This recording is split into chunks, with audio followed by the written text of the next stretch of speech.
Когда говорят о гоночных автомобилях, мало кто представляет себе грузовик массой почти 7 тонн с установленным двигателем от танка Т-64. Звучит как что-то невероятное, однако такой гоночный автомобиль действительно есть, и сделали его в Украине в начале 90-х годов прошлого столетия. В 1991 году на КРАЗе задумали создать собственный болид для участия в чемпионате Европы по кольцевым гонкам на грузовиках. Идейным вдохновителем данного проекта стал Владимир Гавриленко, инженер-испытатель экспериментального цеха. Формально, по регламенту соревнований, к участию в гонках допускались лишь машины, созданные на базе серийных моделей. Однако на то время КРАЗ даже не имел в своей линейке двухосных моделей. Поэтому для обхода регламента гонок сделали табличку серийного тягача, которого на самом деле в Кременчуге не выпускали. Фактически, перед нами полноценный гоночный прототип, созданный с чистого листа и с минимальной унификацией с гражданской продукцией. У машины полностью новая рама, среднемоторная компоновка, полностью независимая торсионная подвеска всех колес, дисковые тормозные механизмы по кругу и легкосплавные колеса. Ну а самое главное, это сердце машины. От идеи тюнинговать штатные моторы Ярославского моторного завода сразу же отказались. Устаревшая конструкция имела очень слабый потенциал для форсировки. К решению вопроса подошли кардинально. Обратились за помощью к представителям Харьковского завода имени Малышева, на котором тогда выпускались танки Т-64 и многотопливные двигатели 5 ТДФ для них. Компактный и очень тяжелый мотор 5 ТДФ – чисто военная разработка для советских танков. Под капотом огромный резервуар с маслом. У мотора сухой картер и мощные насосы гоняют масло по системе. Именно этот оригинальный двухтактный пятицилиндровый рядный агрегат рабочим объемом 13 литров и приводит машину в движение.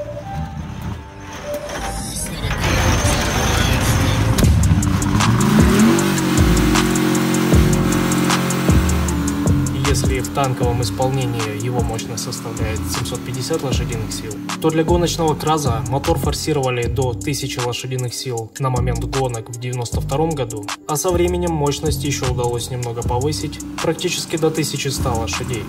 Для гонок данный двигатель настроили под работу на дизельном топливе, хотя путем легких манипуляций ему можно вернуть многотопливность. Можно заливать хоть бензин, хоть керосин, хоть любую другую горючую жидкость.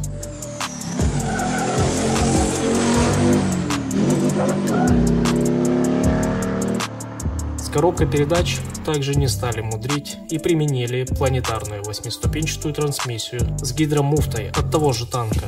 Селектор трансмиссии также позаимствован у танка.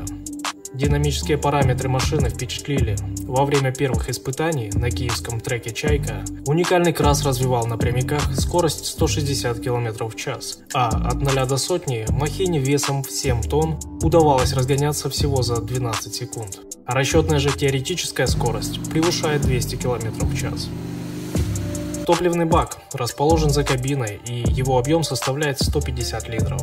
Этого хватает меньше, чем на час езды в гоночном режиме. Рама для этого КРАЗа варилась с нуля. Это не укороченная версия обычной кразовской рамы. Среднемоторная компоновка и плоский мотор обеспечили машине прекрасную развесовку и очень низкий центр тяжести. В сочетании с независимой подвеской это давало отличную управляемость. Задняя металлическая часть кабины была позаимствована от серийного КРАЗа 250, а место привычного капота заняла оригинальная конструкция из стеклопластика. Кроме того, машина получила аэродинамическое оперение по периметру. Также установлены легкосплавные диски, шины Pirelli и мощные тормоза производства фирмы Lucas были куплены за границей за валюту, так как ничего подобного наша промышленность не предлагала. Первое и, увы, единственное боевое крещение гоночного КРАЗа состоялось в июле 1992 года, когда заводская команда из Кременчуга отправилась на этап чемпионата Европы на легендарную трассу Нюрбургринг. Место за рулем гоночного грузовика доверили Александру Медведченку. Это многократный чемпион СССР по шоссейно-кольцевым гонкам. Машина вызвала настоящий фурор, а по итогам субботней квалификации заняла престижное 7-е место и была допущена к основной воскресной гонке. Правда, не обошлось без нюансов. Из-за особенностей конструкции двухтактный танковый дизель нещадно коптил и выплевывал огромные клубы черного дыма при сильном нажатии на газ.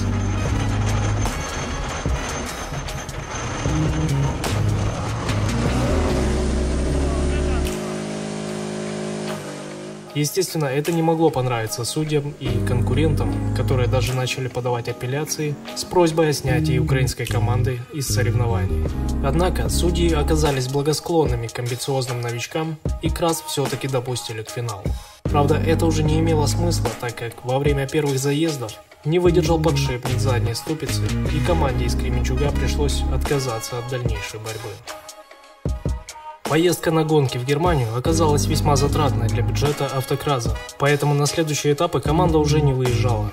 В 1993 году «Зеленого крокодила» демонстрировали на автомобильной выставке в Киеве, после чего грузовик надолго исчез из виду.